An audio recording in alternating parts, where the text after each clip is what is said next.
that's hard to describe. That's a feeling I've had a number of times since then, of like when things have been hard or difficult or painful, or there's been really painful personal growth, of still having that sense of like, even when this sucks, it still feels more like me than monogamy did. Welcome to Normalizing Non-Monogamy, the podcast where we interview incredible people from across the entire spectrum of non-monogamy to hear their fascinating stories.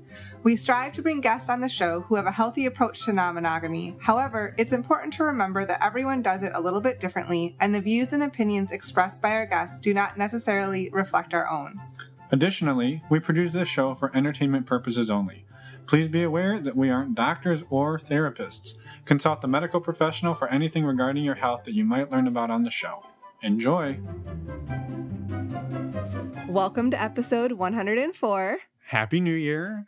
We're Finn and Emma. It's 2020. Happy New Year, everyone. Today is the first year of a new decade, and I don't know, it's really exciting. I think actually technically every new year is the start of a new decade. It's just not the same. And even every 10 years. You're totally right. But anyway, I don't hear that. I'm gonna save that little bit. Yeah, that's true. I don't tell you that you're right very often.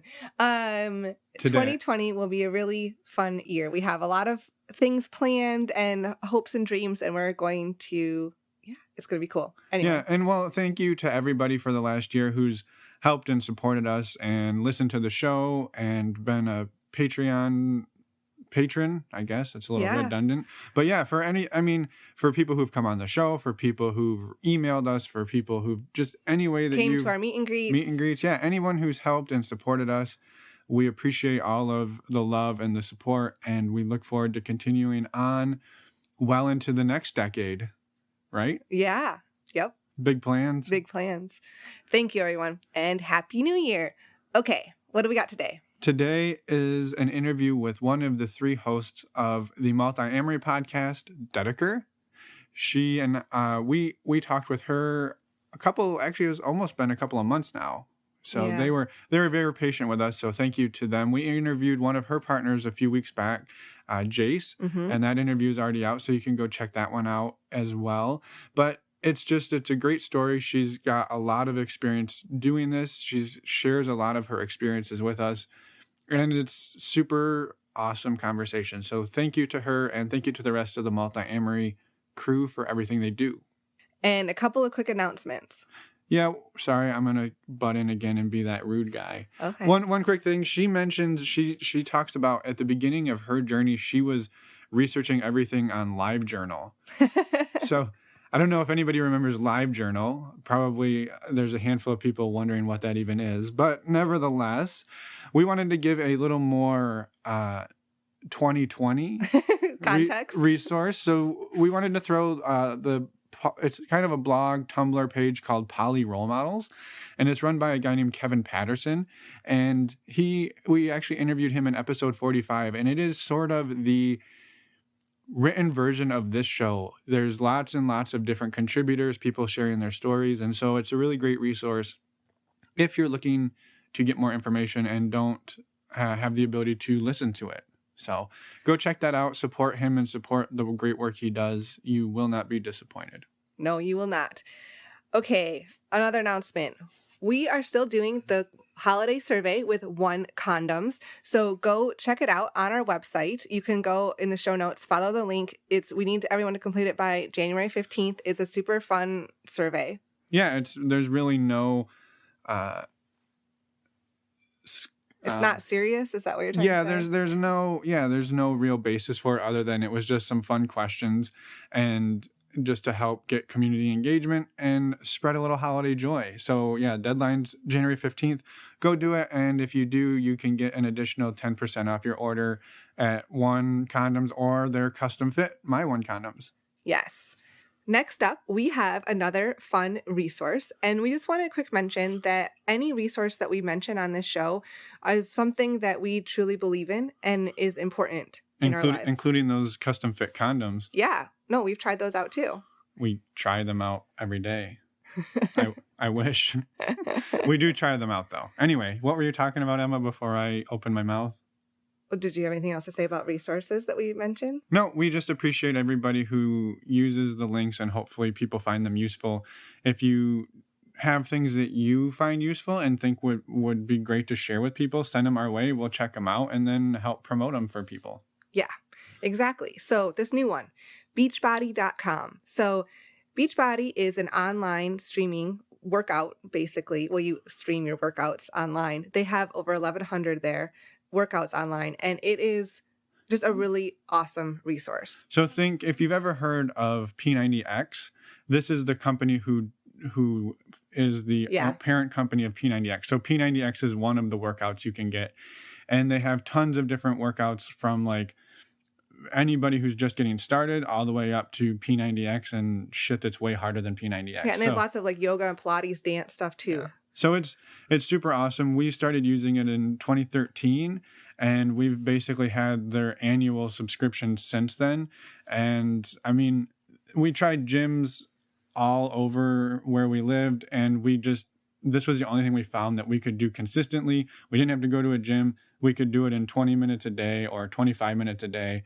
And I mean, honestly, we had the best results we've ever gotten from something. And we thought that it's New Year, people might be interested. And even if you're not trying to lose weight or get in shape, you might just be looking for something to do this year. And that this could be that thing to help you feel better. Well, and there's so much of a selection that you can choose what really fits you and try out different things too, because it's all included.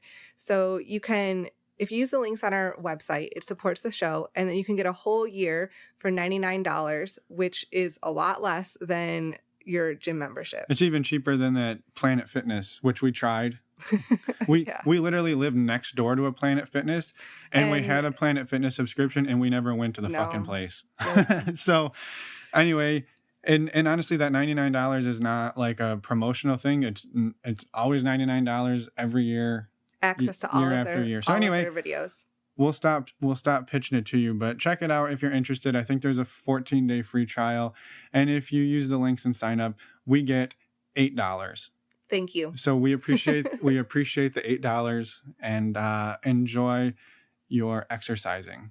Yeah, ring in the new year with some fun. Ring it on. Yeah, ring it on. I was gonna say with some fun, new exercises. And last announcement, we have scheduled our next Patreon Q&A for January. It will be January 22nd at 9 p.m. Eastern and 9 p.m. Pacific. If you're not sure what those are, every month we do a weekly, and we do a live Q&A with all of our patrons. And if you want more information, go to our website and click on the Patreon link to see how you can join. And there are links in the little show notes of your podcast player to take you over there, or you can go to normalizingnonmonogamy.com and find all of this information that we've talked about. Yeah. So let's go talk to Dedeker. Yep. Thanks for your time, everybody. We'll see you on the other side. Well, welcome, Dedeker. We're so excited to have you today. Yes, I'm super excited to be here. I'm not laughing at you. I'm laughing with you. He's filled with a divine cosmic giggle. That's right. And this is, I mean, we're on a world tour tonight because we talked to your partner, Jace, spoiler alert, earlier tonight. And he was in Japan and you're in Singapore and we're in Michigan. So it's all over the world. Mm-hmm. It's very 21st century today. Right. Exactly. Exactly. Mm-hmm. Well, I mean, for anybody who doesn't know who Dedeker is or maybe what Multiamory is, do you mind a quick background on Multiamory and then maybe start introducing us to who you are? Yeah, definitely. So with Multiamory, we started this podcast, Multiamory, back in 2014. So we've been running the podcast for about 5 years now. And we initially started the podcast wanting it to be a resource specifically for people who are in non-monogamous relationships.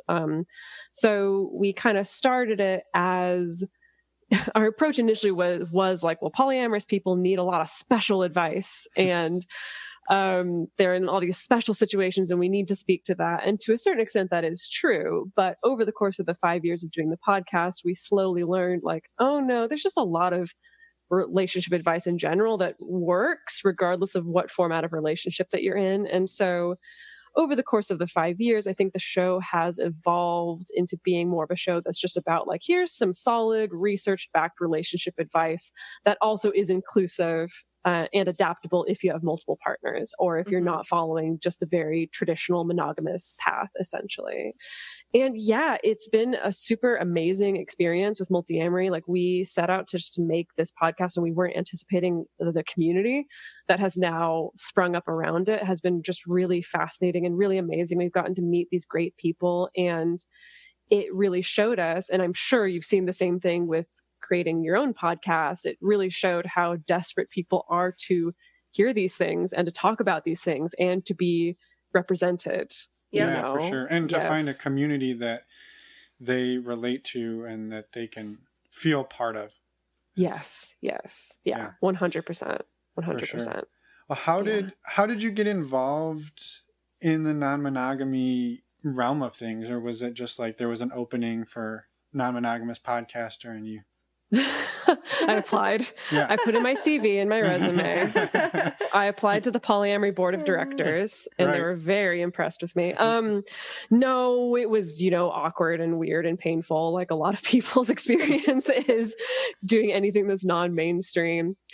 Just to take it back all the way to the beginning, I was raised evangelical Christian, very conservative evangelical Christian. So pretty much most of my ideas around sex and romance and love and marriage were very much colored by that, so that's to say pretty traditional, fairly sex negative, pretty vanilla, I would say. And that changed for me when I hit puberty, a couple years into puberty, and I was just starting to play around with adult relationships, not with adults, but you know what I mean? Like, having the idea of like, ooh, we're boyfriend, girlfriend now. What is that like? This very exploratory phase. And basically right away from my very, very first boyfriend, we were in a relationship together for a few months. And then I found myself being attracted to someone else and getting a crush on someone else. And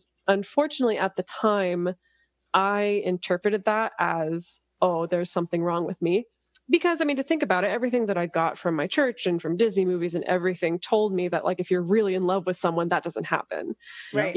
If you're really in love with someone, you don't feel the attraction, you're not interested in someone else. And so I assumed, oh, I'm both feel very in love with my boyfriend and I feel myself developing a crush on someone else. That must mean there's something broken in there. Like your boyfriend isn't the relationship that you thought it was, or something like that. Or something like that. Or does this mean I don't actually love him? I feel like I do. Whatever my 14-year-old definition of love was at the time.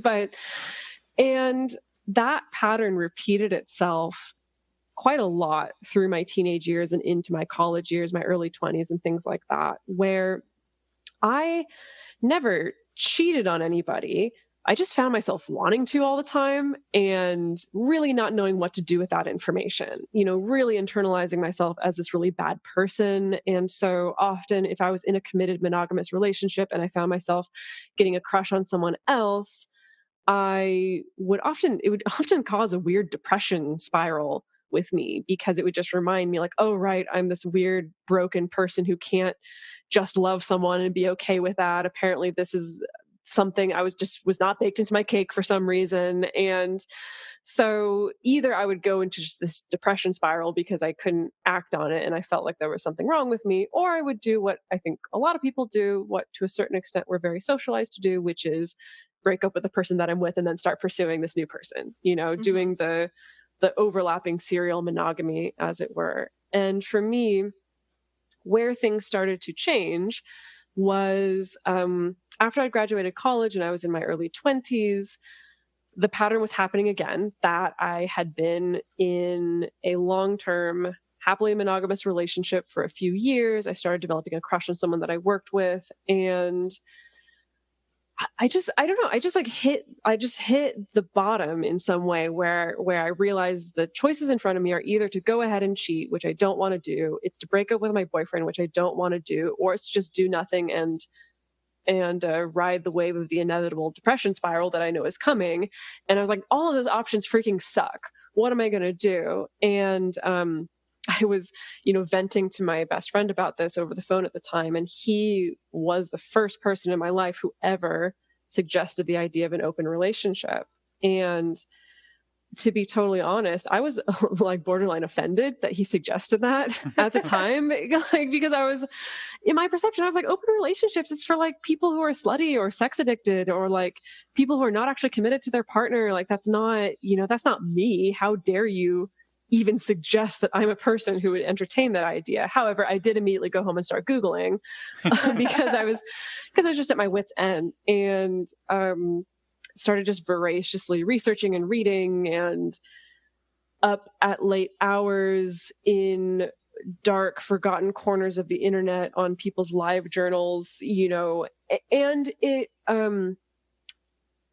it was this huge turning point, because that was when I first encountered this term polyamory and was reading about it, and then seeing people sharing their personal experiences about it, and just blown away by, wow, there's people actually doing this. And not only are they actually doing this, they're happy with it. Everyone seems to be happy about it. And it, at the time, felt, I don't know, it was almost like I was like reading these transmissions from some sort of alien culture that I'd never seen in my entire life. It was so new to me. But again, it was also this weird sense of like learning something that I couldn't unlearn anymore. Like, I couldn't forget that I found that this thing existed, and I started piecing together like, oh my God, maybe this is what I felt my entire life and just didn't have the words for it. And so I pitched it to my boyfriend. Like, I did everything short of making a PowerPoint presentation and of all my research and all my reading that I'd done, and I pitched it to him.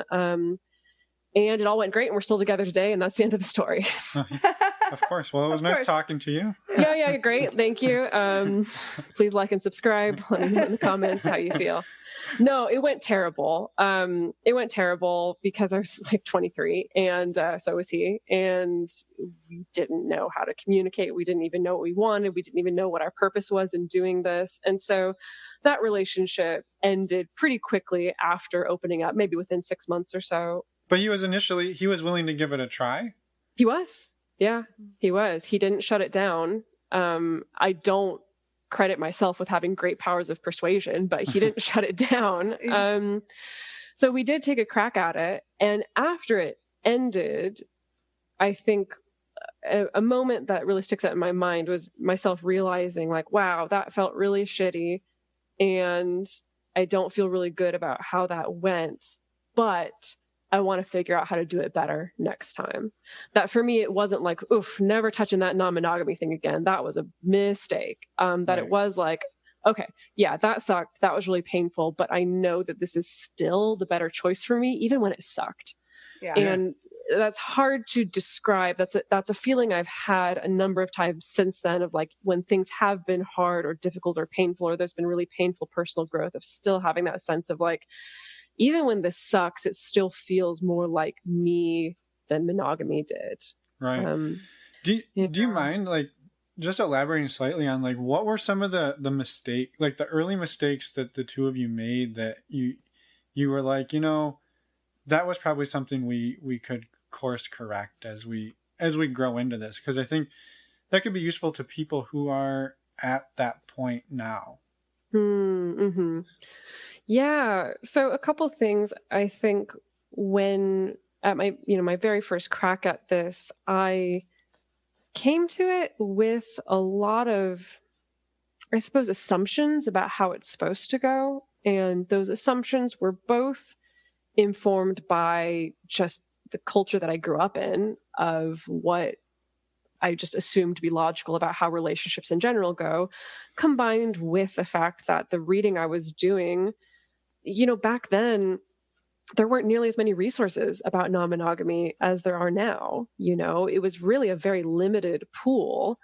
And so I was pretty limited to like, well, these people did it this way. I guess that's the way you do it, and I didn't, at the time, didn't get a sense of, oh, this can be very tailorable and craftable, and we have options here, and it doesn't have to look a particular way. And so I think that was probably pretty stifling to a certain extent. I mean, I made a lot of the assumptions of like, oh yeah, like of course we do a primary secondary thing. That's just logical. That's just what you do. Oh, of course we don't invite anyone over to our house. Like, oh, of course we don't like meet each other's partners. Like, oh, that's just logical. You just wouldn't do that. You know, carrying in a lot of this baggage, I think, from more, you know, maybe toxic monogamous culture or from toxic dating culture, that to me at the time was like, that just makes logical sense. Yeah. When it didn't, it was like, this was just the operating instructions that I received from my upbringing.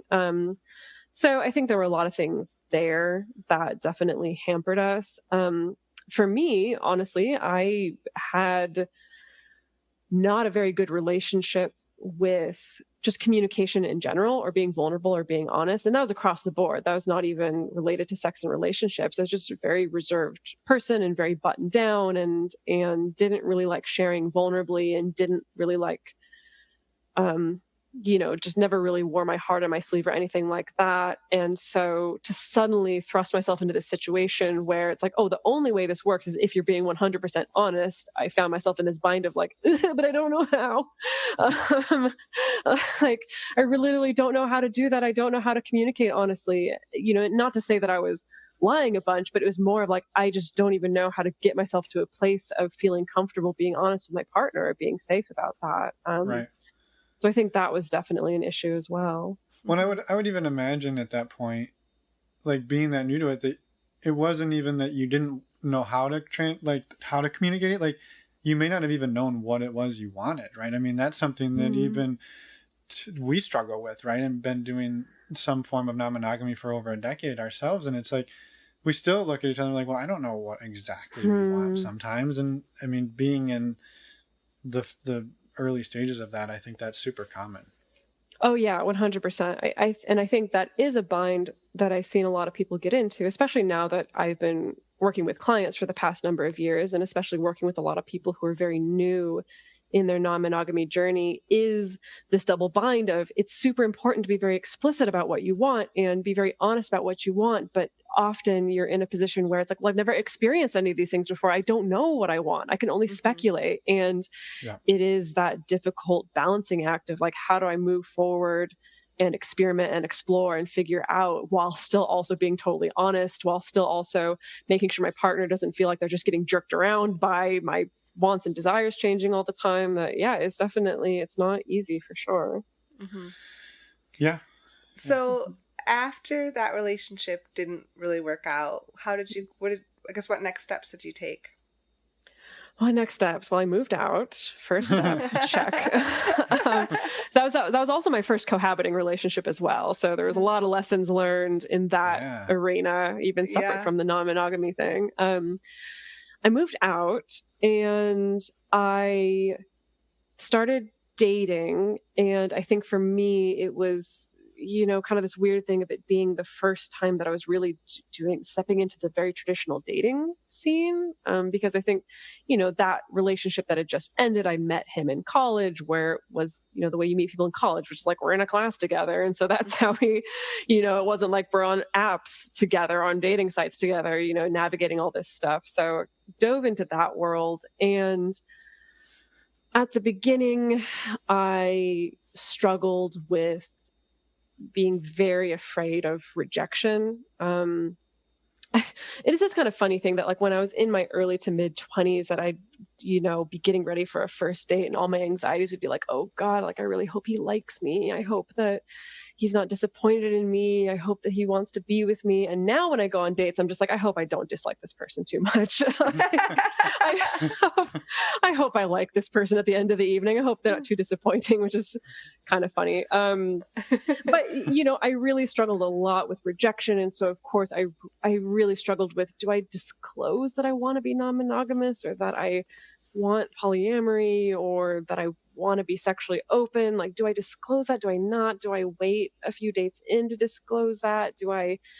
And so that was kind of the second proving ground for me of this trial and error period of a couple years, of figuring out how do I talk to people about this? Am I sure that I want this? Because also at the same time, of course, I meet a lot of people in the dating scene who'd be like, oh, this is just a phase. Like, oh, you just need to have your slutty phase, go bang a bunch of people, and then you'll be okay. Or some people who are like, oh, it's because your dad died when you were 6. It's probably why. And, you know, all kinds of fantastic theories that were shitty, but at the same time, it still got into my head of like, maybe that's true. Like, maybe this is just a phase. Maybe I do just need to fuck, you know, a certain number of people and then I'll be okay. Or maybe this is ridiculous for me to even want in the first place. So I did that for a couple of years. I did take like my very last official stab at monogamy kind of in the middle of that period where I met this gorgeous man. Oh God, this like super gorgeous man who just like swept me off my feet. And I was so attracted to him and he was so attracted to me. And we just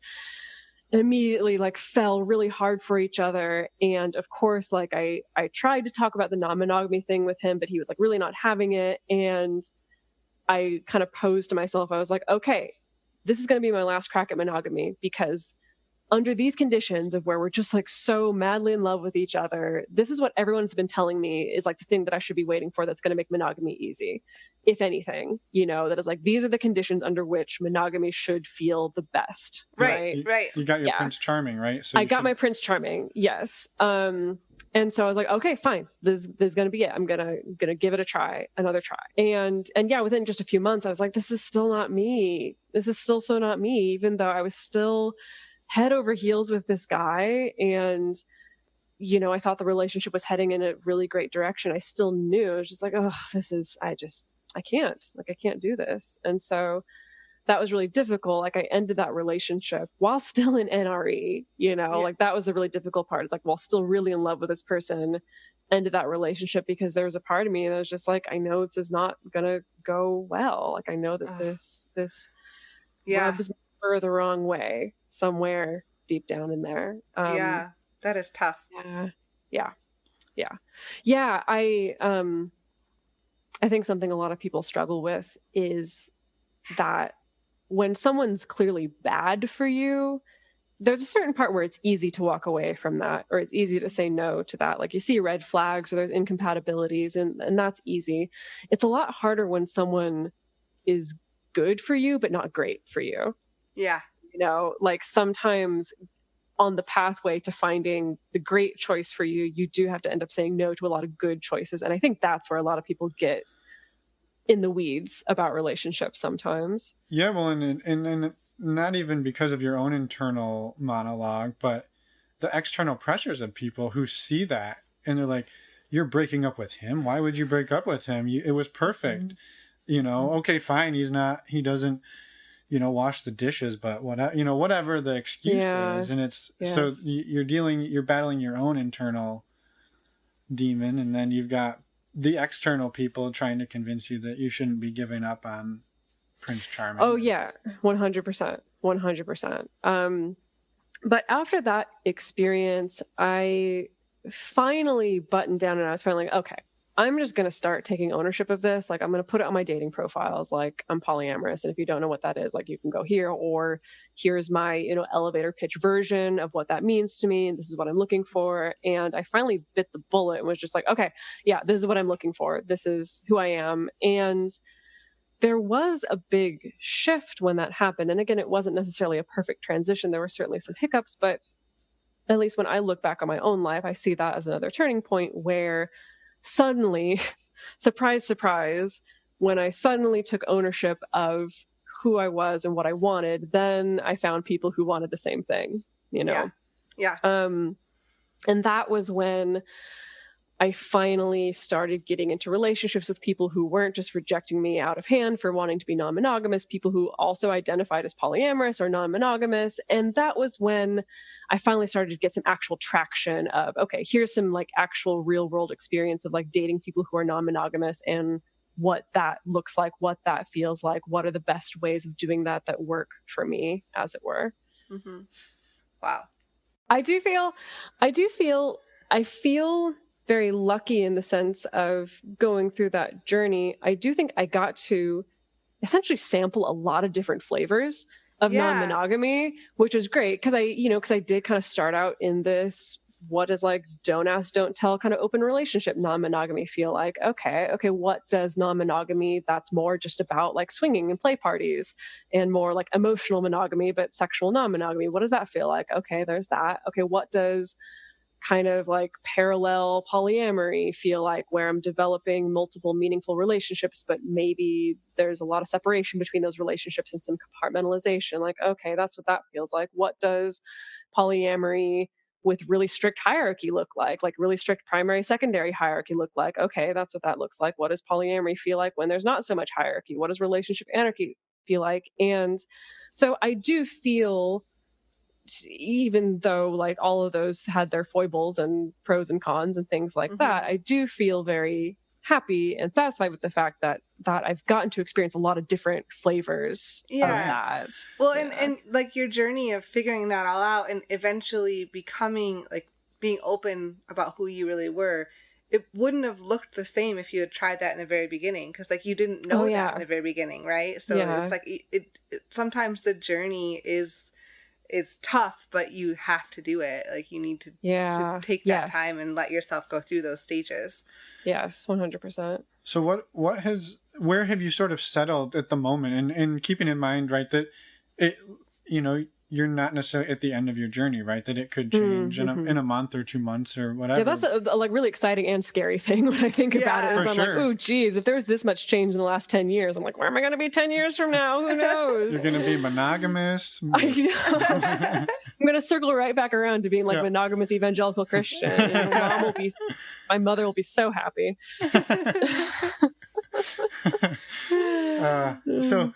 So yeah, where are you, I guess, today in terms of like what did you find works best for you at the moment? So where I've been for the past few years is, oh gosh, if I was gonna append labels to it, I know it's always tricky, right? I know it's always tricky. I kind of got to go through the mental Rolodex of labels, but the label I put on it today is, what am I feeling like today? Maybe we'll call it non-hierarchical solo polyamory. Sure, let's call it that. And the way that looks in real life is, so I have two partners, my partner Jason, my partner Alex, who, gosh, I don't know. I love them both. They're both very important relationships to me. I spend part of the year living with Jace, and I spend part of the year living with Alex. And if I've played my cards right, I spend part of the year living by myself.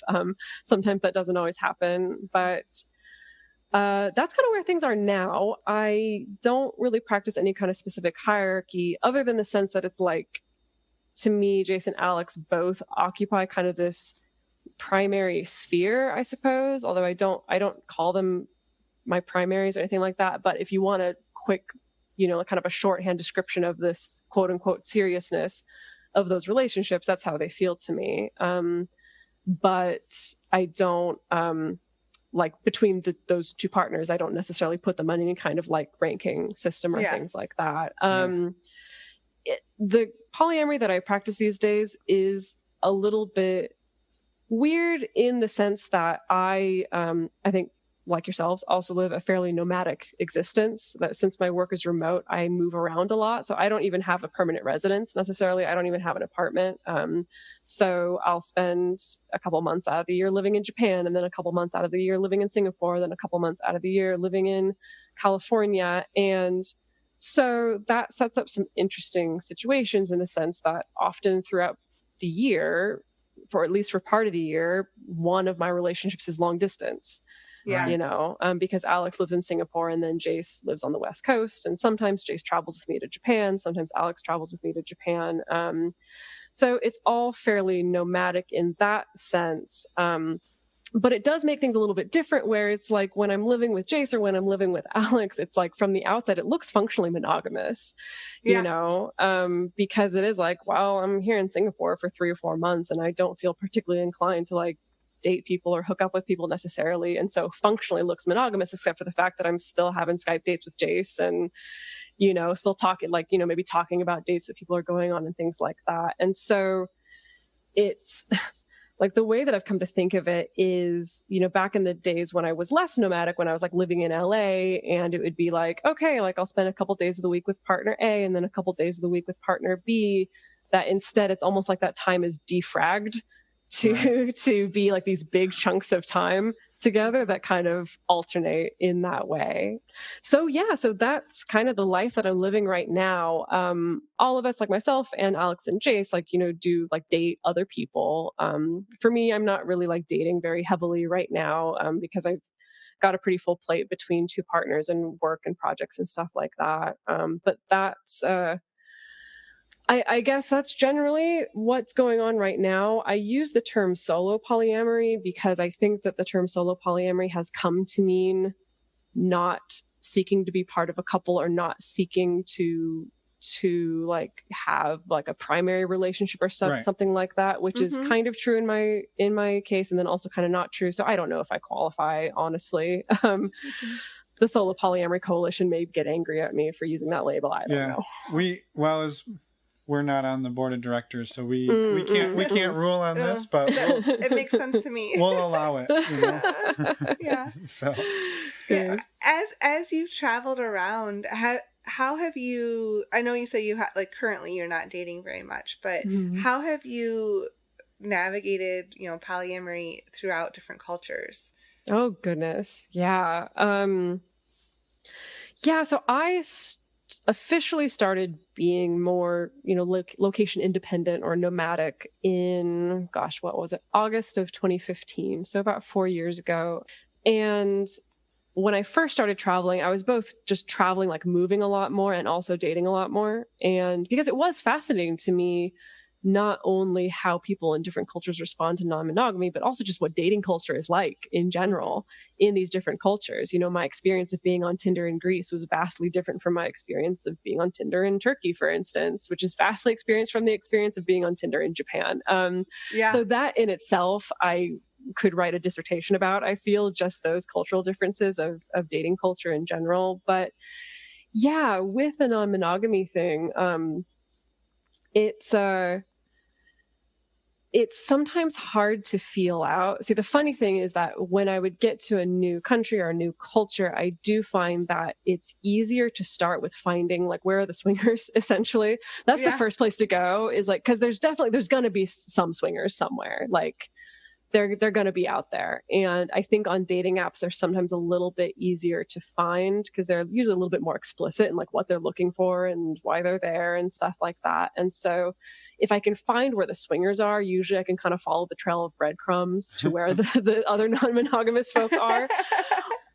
Or sometimes in other cultures, it's if I can find where the LGBT community is, then I can follow the trail of breadcrumbs to find, where they overlap with the kink community or the non-monogamous community or stuff like that.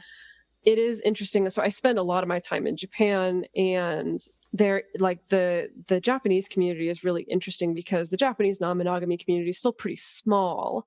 And because it's still relatively small, I feel like it's a little bit more bonded to the LGBT community there, which is still relatively small as well. So there's a little more overlap in those circles than maybe there is in the States, which is vastly different from being here in Singapore, where homosexuality is still illegal, technically. And so finding the LGBT community is a little bit harder. It does exist.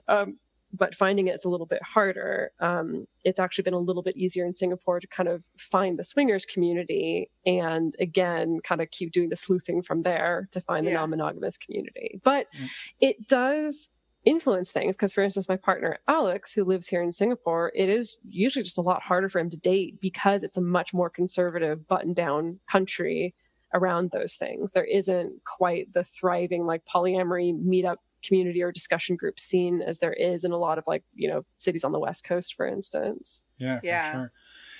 Have you explored, I mean, it sounded like as part of your journey you did dabble or at least look into the swinging communities. Have you continued to do that some, or have you largely decided that polyamory is a better fit?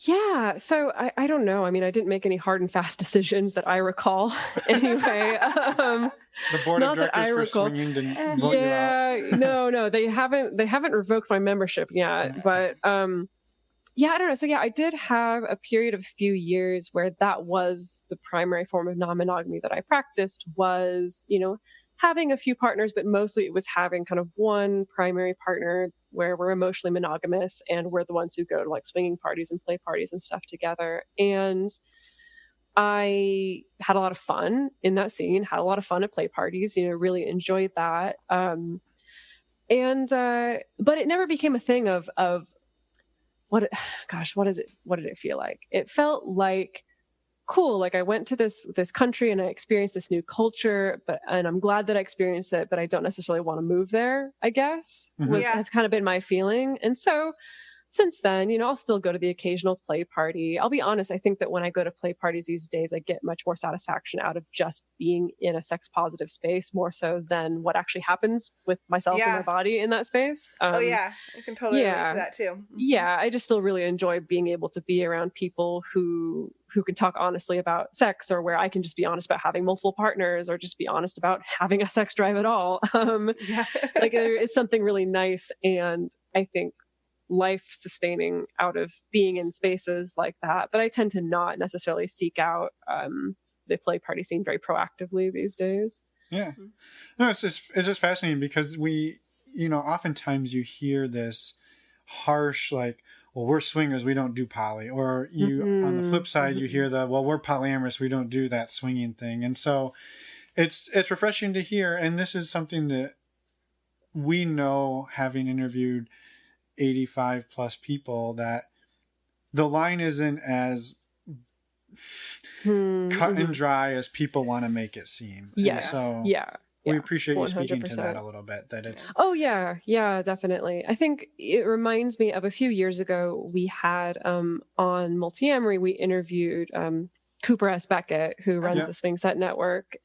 He was on to talk about his latest book. It was when he put out his Life on the Swing Set book. I think he called that out, that we can get stuck in the weeds of talking about, like, is there a difference? Are there these harsh lines? Do you have to kind of commit to one or the other? When it's like, no, there's a lot of overlap. There's swingers who practice some form of polyamory, whether they call it that or not. And then there's polyamorous people who practice some forms of swinging, whether they call it that or not. It's really not something that maybe needs to be worried about as much as we like to worry about it. But I don't know, as human beings, we love black and white things, and we love things being clear. We love knowing just what the freaking rules are, and who's right and who's wrong. So it's understandable why that's immediately where people go to. Yeah. Well, and I almost feel like some people, I mean, just in general, they're almost scared of the other one. Like, they identify as one. That's the one they like, that feels comfortable, at least in, like, even if they're exploring it, and that they're almost scared of the other one. And I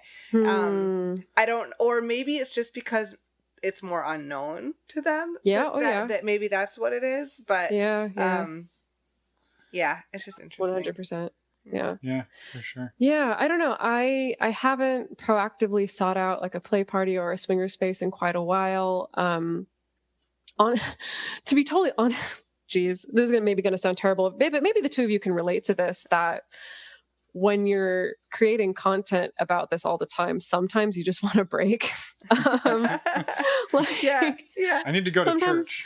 Yes. Well, sometimes I'm like, I just want to go like talk about video games or something. Like, I don't know if I want to, I like, my work hours have ended and I just need to not think about these things for a little while. Whereas I think for a lot of people, going to a play party or a space like that, it's like, this is where I get to leave behind it's their my escape. Facade. It's my escape. Yes. And for me, sometimes it's like, oh, I feel like I'm just going to overanalyze things and be thinking about too much, and then start thinking about like the sociopolitical implications of like who it is that at this party or isn't at this party. And then I'm just like, I'm not going to be good company at this party.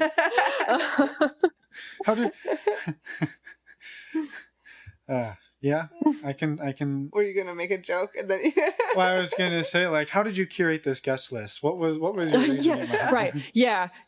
How did this community come to be? Who are your community organizers? Like, 100%. Well, I was just curious, and this maybe is a short. Well, it's probably not a short answer, but which country have you been in that has the best Tinder? Oh, the best Tinder. Or best... I was like, how do it doesn't have to be a best? Tinder. I'm just like, where you've had like the best Tinder experience, or maybe like the most interesting or fascinating. Sure. Whatever. Okay. Yeah, we'll go with interesting and fascinating, because my experience using Tinder and dating apps, specifically in Japan, has been really interesting. There's so much of Japan and Japanese culture that is just so very different from Western culture and what we're used to. And so that in itself is wonderful and fascinating. But when I first fired up Tinder in Japan, I was surprised by a number of things. One of them being I haven't been on Tinder in Japan in at least a year, so maybe there's been a major change or a major culture shift or something, but provided that there hasn't been, the thing that surprised me the most is that on most people's profiles, they'll put one picture of themselves and then 5 pictures of their hobbies that they are not in. So as in, you get one picture of the person and then a picture of that they took during their last vacation in Bali of the beach, but they're not in it, a picture of their dog, a picture of like a bowl of ramen because they love ramen, and then maybe a picture of some beers, and then maybe a picture of like the last place they went skiing, but it's not a picture that they're in. And like everybody does that. It's like this weird thing of this emphasis not necessarily being on, I need to show you all my different good angles. I just need to show you, yeah, this is me, and these are all the things that I guess we're going to talk about on our first date or something like that. I don't know. And that's also my experience mostly swiping through men. I think the experience of swiping through women is a little bit different. But that was really fascinating and sometimes frustrating too, where I'm just like, I just want to see like a non-blurry, grainy photo of you. I don't like, you can tell me that you like ramen. I don't need to see a picture of the ramen. Right. It's so funny that like, you have to wonder, like, did one person do that and then somebody else was like, oh, that's how you do it, and it was just like, yeah, it just grew from there. Yeah, or just people, I don't know, that's what they did, like that was the first thing they thought of, like in the, I don't know. There's also in Japan, there's still, I think, a lot more stigma and fear around being like openly showing your face on a dating app. There's still, for sure. Like I think we used to see more maybe 5 or 10 years ago in the States, maybe even older. So there's still that. So I understand that also being the product of people not necessarily wanting to post 6 different pictures of them where they're super identifiable necessarily. Right. But that's even if they're not, I understand that if you're on Tinder, like wanting to be really explicit about the kind of sex that you're looking for, but even people who are just looking to date or find friends, like still do that. So there's that. Other thing that was a pleasant surprise is people are so much more polite. Yeah. Oh my goodness. Men are just so much more polite. At least, again, to throw in more caveats, that's my experience of interacting with Japanese men in Japanese. And in general, I think Japanese culture, they definitely have their own issues, and there's definitely a dark side there, especially when it comes to sexuality. But at least upon first impression, everyone's going to be much more polite to you than I think Americans will be, and also a lot more positive. What people write in their profiles tend to be a lot more positive and a lot more playful and a lot more nice and a lot more like, oh my God, like, thank you for swiping on me. I'm so excited to get to know you. Like, I really hope that we can become friends, as opposed to, I think in the States, in a lot of Western culture, we all feel this pressure of like, I got to be really witty or really funny, or I got to kind of put up my defenses from the get-go of like, well, I'm not looking for this, or don't swipe on me if you want this, or whatever, versus my overall impression of Japanese Tinder was people just like a lot more polite up front and seemingly a lot more warm up front. Now, that being said, I definitely had some experiences where people kind of turned into weirdos later on. But that doesn't happen in the US. No, never. So that's, I would say that at least within my body of experience, that's been the most fascinatingly different kind of dating culture experience that I've stepped into. Yeah. Huh. Very cool. That's fun. Yeah. How have you navigated, I guess, coming out to family and friends mostly? Like, because you went through the whole of all the different stages, and were you honest with family and friends at the beginning, or did they notice any changes, or kind of how did that evolve? Oof. I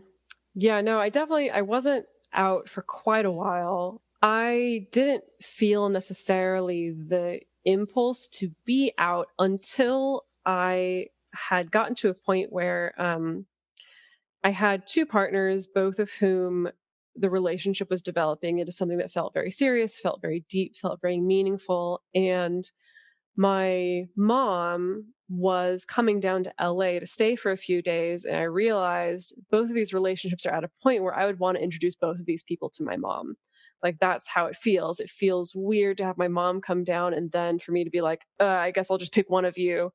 To either I have to pick neither of you and pretend I'm like not seeing anyone seriously, even though these relationships are very important to me, or I have to pick just one of you to act as the beard, as it were, of looking like my monogamous boyfriend. And I realized, oof, like I really don't want to do that. And so I made the decision to come out to my mom just at first, to start there. And so maybe a week or so before she was supposed to come down, I talked on the phone with her, and it did not go well from the outset. It was a really difficult conversation. There was a lot of stakes in that conversation because, first of all, I already before that point didn't really talk to my mom about relationship stuff in general, much less sex stuff or things like that. So there was already not much of a channel of communication there, combined with opening up to my mom about non-monogamy meant that, ergo, I would have to open up about the fact that I'm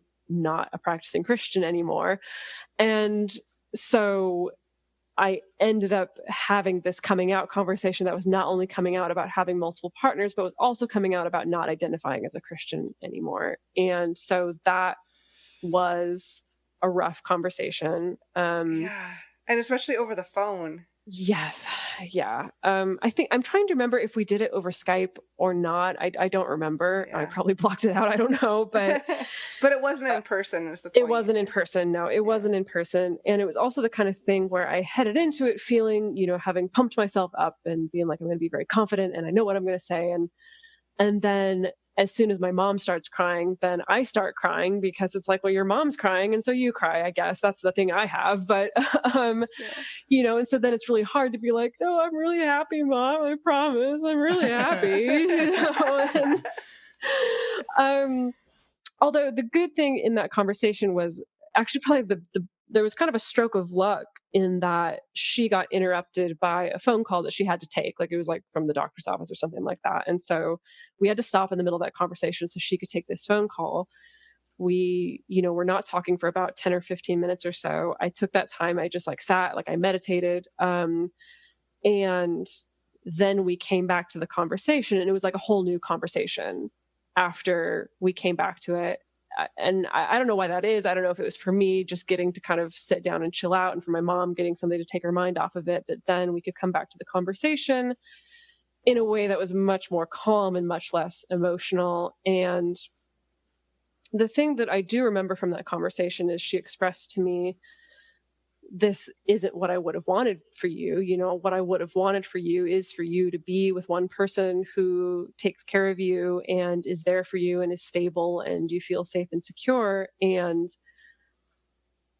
me telling her, I have those things. I think it's just in a different format than what you were expecting. Because I feel stable and I feel safe and I feel secure and I feel cared for. It's just not with one person, And so she came down to visit, and it was also really important for her, I think, to get to meet people in person, to see that, he's not just like some weird trashy dudes trying to take advantage of my daughter, that is actually really nice, charming people. And so since then with my mom, oh gosh, I mean, I think that she's not going to be the first person to stand up and defend non-monogamy or wave the banner of non-monogamy, but she is still going to defend me. And I think that's the most important thing at the end of the day is it's not like she kicked me out or disowned me or anything like that. I think she still feels weird and hesitant and not sure and maybe not totally understanding, but she's still on my side at the end of the day. Yeah. And so that's important. So anyway, so I did that. And then I was like, well, I'm not going to come out to anyone else in my family because that was rough. I was like, okay, maybe I'll tackle the next conversation in 10 more years or something like that. But unfortunately, that's not how it went. I came out to my mom, and then a number of years later, I ended up coming out to my sister and very slowly to the rest of my family. This kind of started to coincide with as my career changed to when I entered into a credentialing program to start doing relationship coaching. And I started working on writing the book, and I started working on writing the podcast. And all of these things were starting to become just slightly more and more public and more open. And just from a logistical standpoint, it wasn't making sense anymore to constantly dodge talking about what I do for a living, because that has become the tricky thing, is like now my identity and my sexuality and my relationship practice are so entwined with what I do for a living, which is both a blessing and a curse to a certain extent. Like a blessing in the sense that I'm so privileged that that's the case, that I can be open in my professional life. Also a curse in the sense that at cocktail parties, I can't get away with just saying what I do. And then that's the extent of like the personal information that gets shared. And you can't go to swinger parties anymore because they feel like work. Yeah, exactly. Arguably the worst part. They don't tell you that on the first day of class, do they? No, wasn't in the brochure. No. So it is, I don't know, it is kind of a weird thing with family where I wouldn't call my family, well, first of all, I wouldn't hold up my family as a monolith, because each person has very, very different opinions and a very different way that they've taken this, and a very different way they handle me. But if I'm going to hold up my family as a monolith, I wouldn't necessarily call them a super affirming family, but also not a very rejecting family. I think I'd mostly call them just a very confused family. Like mostly just kind of like, okay, yeah, we love you and we trust that you're happy and that you're doing okay. We don't really know how to talk about it or ask you about it, but we trust that you know what you're doing. So I guess that's good enough. So I guess that's, it could be worse. Right. It could be worse. It could be worse. Yeah.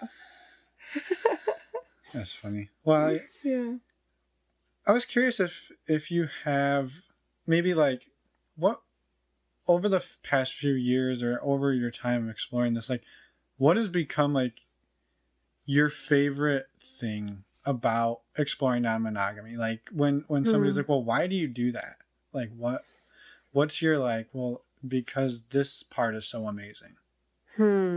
Wow. Just one, huh? Well, you can choose fine. You can have two as well. Yeah.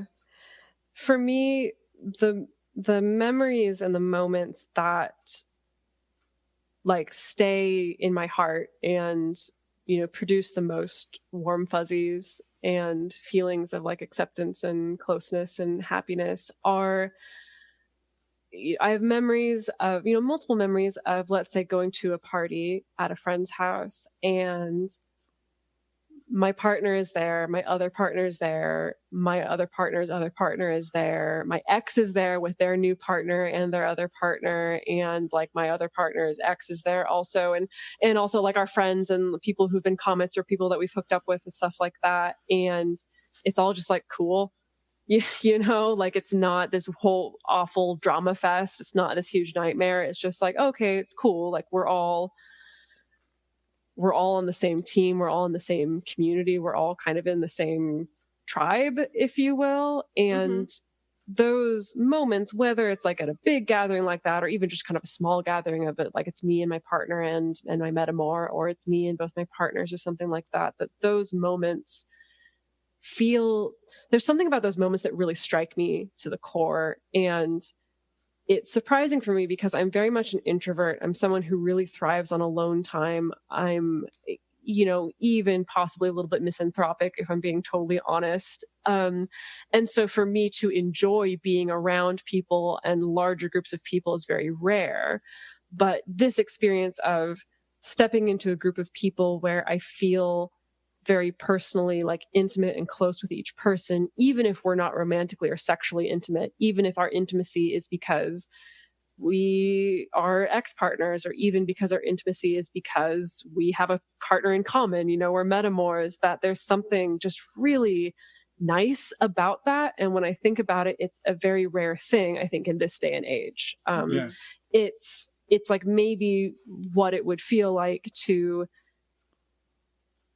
to have like family without a lot of terrible baggage, I guess. And so it's those moments of stepping into chosen family that I just love the most. I love it the most. It's this, and again, like I said, it's this weird thing for me that for most of my life, I prefer either solitude or very small groups of people, or kind of just being in my own little cave. And so these moments of feeling so unconditionally like accepted and loved and cared for by multiple people, not just my romantic partners, but just other people who are close to me, that's the shit I live for, essentially. Like, I love it. There's so many other things that, of course, I absolutely love about living this way, but it's like those moments that feel so good, that just feel so freaking good, that feel the closest to how I feel.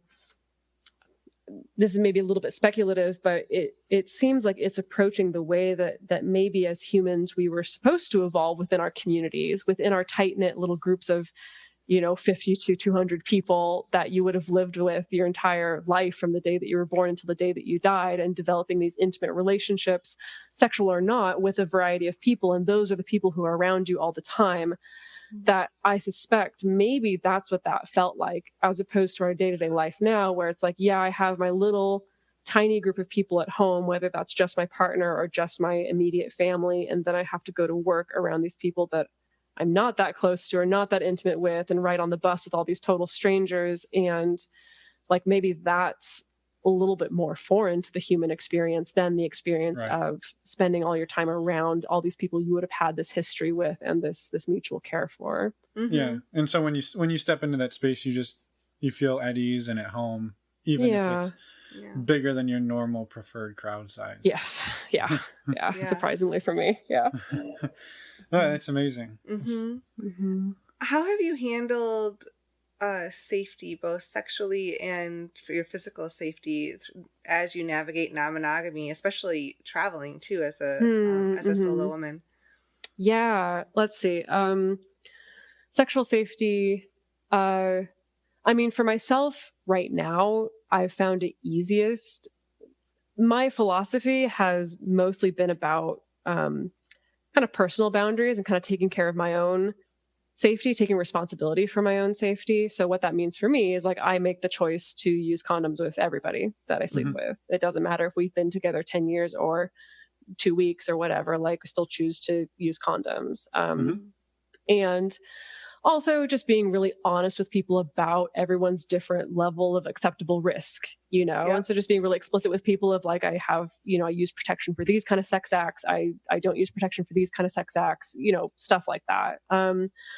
And I've just found that to be the easiest personally. I mean, I've been in situations in the past where we've had to navigate like, okay, well, maybe, so with partner A, if we decide to forego having condoms, then that means that when they're with their partner, they should have condom. But then if they come up with some kind of STI issue with their like third partner, then we got to report back to me. And then what, like, I found that the more that I've tried to outsource my safety to other people, essentially by practicing like, okay, well, I'm going to fluid bond. So that means everyone else around me has to be super safe. It's like, that works for some people, but I found for me, it just adds a lot more stress and having to like keep tabs on a lot more people. I would rather just keep tabs on myself. Yeah. And just know, I know that I'm taking the choices to have safe sex and for me, to protect myself. And what that's meant practically over the past few years is that if there has been an issue of like, oh, my partner had sex with someone and the condom broke, or, oh, my partner, like a partner did have unprotected sex with someone, that it doesn't change what I do at all.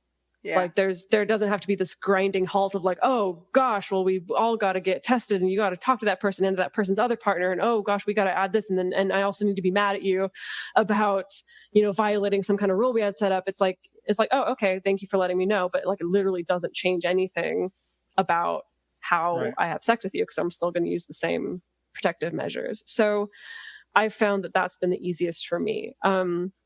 So that's where I am on the safe sex front. As far as like dating in other countries, gosh, yeah. It's been, like I said, it's been a little while since I've been in the dating game, but I'm trying to think back to when I was a little bit more active. I I don't know. I think as far as the like solo female traveler thing, I do think that there's a lot more that you can do as a solo female traveler than a lot of people have led you to believe. Like, really, yeah. you know, it's part of it. It's like, yes, there are dangerous things and you do need to have a good head on your shoulders. But I think there's also just been a lot of scaring women out of being alone when they maybe necessarily don't have to. So I found just, you know, using the same precaution you would on any day of just like being smart and having a good head on your shoulders and being reasonable and telling people where you're going and having a plan and stuff like that worked for me anyway, you know. And of course there's always going to be like shitty, weird emergency situations that happen, but that was my experience anyway. Cool. Yeah. Awesome. Well, is there anything that we haven't talked about that you wanted to make sure to share with our audience, since you have potentially some new listeners, some new ears? Yeah. Well, I have a question for the two of you. Of your audience, like, do you find yourselves that you get a lot of people listening who are brand new to non-monogamy, or people who've been in the scene for a long time, or like I think it's actually a wide range. Okay. We do get a lot of like, we get some emails with people who are like, we're not even non-monogamous, but your show's super fascinating. Or we got one the other day that was, we're not non-monogamous, but I hope we are soon. And we're using your show as a way to learn about all the different ways people do it, because it's, I love that. It's a wide breadth of, like, 1 week it's relationship anarchy, and the next week it's straight up swingers with no partners outside, whatever, no love, They have no love in their hearts. They have no love in their hearts. So Jeez. That was a little harsh. The point is, we cover the whole spectrum, and so I think and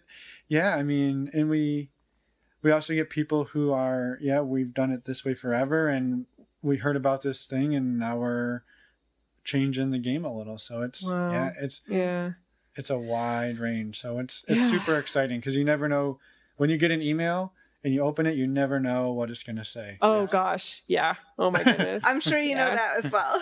Oh yeah, no, it's so funny. People send over their life stories, and it really is, at the very least, fascinating reading, But at the same time, my impression over the past few years, especially as I consume more content, as I meet more people, as I go to more in-person meetups and things like that, that every time I think I've seen all the possible ways of being non-monogamous, someone comes along with something I've never seen.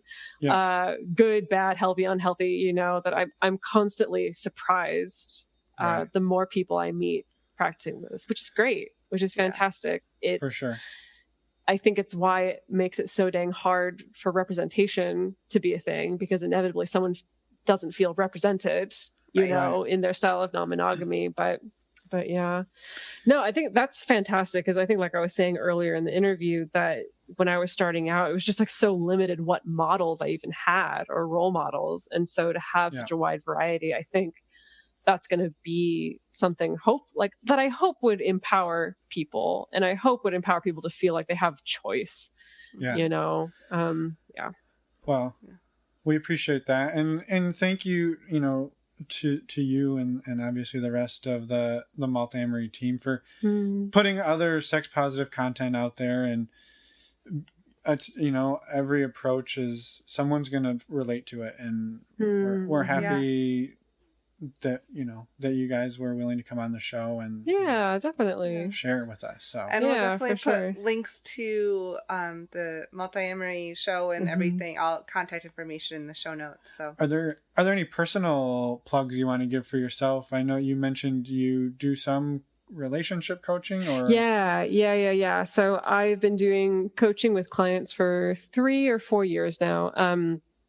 So people can check out my book. My book was published in 2017. It's called The Smart Girl's Guide to Polyamory.